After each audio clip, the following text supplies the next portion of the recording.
17 décembre 1914. 8 marines américains franchissent le seuil de la Banque nationale d'Haïti en début d'après-midi, et en ressortent les bras chargés de caisses en bois remplies d'or. Valeur de la cargaison, 500 000 $. Le butin est transporté par chariot jusqu'à la côte sous la garde attentive de soldats américains en civil postés tout au long du trajet. Une fois le rivage atteint, les soldats embarquent la cargaison, et rejoignent à vive allure une canonnière stationnée au large. Quelques jours plus tard, l'or repose dans la chambre forte d'une banque de Wall Street. Ces faits se sont déroulés en 1914 et sont les prémices d'une invasion d'Haïti à grande échelle. Les forces américaines s'empareront du pays l'été suivant et le dirigeront d'une main de fer sur une durée de 19 ans. Ce sera l'une des plus longues occupations militaires de l'histoire des États-Unis. Après le départ des troupes en 1934, des financiers américains continueront de tenir les cordons de la bourse du pays pendant encore 13 ans. Les États-Unis présentent l'invasion comme une nécessité. Haïti est si pauvre et instable, explique-t-il, que s'ils n'en prennent pas le contrôle, une autre puissance le fera à leur place, s'invitant ainsi dans le précaré américain. Le secrétaire d'État Robert Lansing, l'équivalent d'un ministre des Affaires étrangères, dépeint l'occupation comme une mission civilisatrice qui mettra fin à l'anarchie, à la sauvagerie et à l'oppression. Dans ses écrits, il affirme que la race africaine est dénuée de toute capacité d'organisation politique. Mais à la lecture des décennies d'archives, de correspondances diplomatiques et de rapports financiers qu'a consulté le New York Times, on comprend que, sous le vernis officiel, un autre acteur était à la manœuvre et poussait les États-Unis à prendre le contrôle d'Haïti et de ses richesses, Wall Street. Et, plus particulièrement, la banque qui deviendra Citigroup. Sous la pression accrue de la National City Bank of New York, l'ancêtre de Citigroup, les Américains évincent les Français, et s'établissent comme puissance dominante en Haïti sur les quelques décennies suivantes. Ils dissoudront son parlement manu militari, massacreront des milliers d'Haïtiens, contrôleront les finances du pays pendant plus de 30 ans, et ponctionneront une grande part de ses revenus pour les reverser à des banquiers de New York.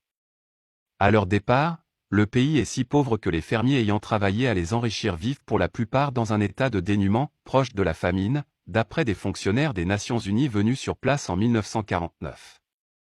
J'ai contribué à faire d'Haïti et de Cuba des coins où les gars de la National City Bank pouvaient se faire de jolis revenus, se vante en 1935 le général Smedley Butler, un commandant des forces américaines sur Haïti. Il se targue même en 1935 d'être un racketteur au service du capitalisme.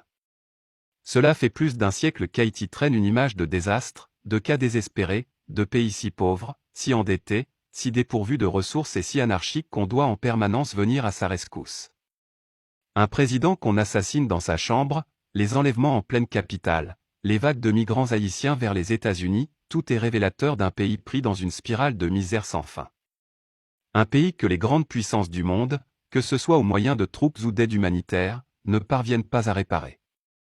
L'infortune persistante d'Haïti est cependant en grande partie le fait d'interventions extérieures, souvent effectuées sous couvert de main tendue. C'est ce que révèlent les documents et les archives financières que le New York Times a consultés en Haïti, aux États-Unis et en France. Quand les forces américaines débarquent à l'été 1915, cela fait déjà plus d'un demi-siècle qu'Haïti reverse à la France une grosse partie de ses faibles revenus. Les Haïtiens ont beau avoir chassé les Français esclavagistes, battu les troupes de Napoléon pour enfin proclamer leur indépendance en 1804, la France est revenue à la charge. À bord de vaisseaux armés et en menaçant le pays d'une nouvelle guerre, elle a exigé d'Haïti le paiement de compensation d'un montant astronomique. Haïti est le premier et le seul pays où les descendants des personnes asservies ont dû payer les familles de leurs anciens maîtres au fil de plusieurs générations. La charge a entravé la capacité de la nation, pratiquement dès sa naissance, à se construire. Puis sont arrivés les banquiers français qui font contracter des emprunts à un pays déjà exsangue d'avoir payé la France.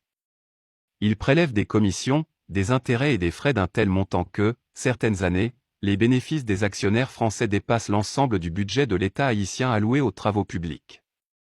Viendront ensuite les Américains qui qualifieront volontiers leur intervention de défense de la souveraineté haïtienne.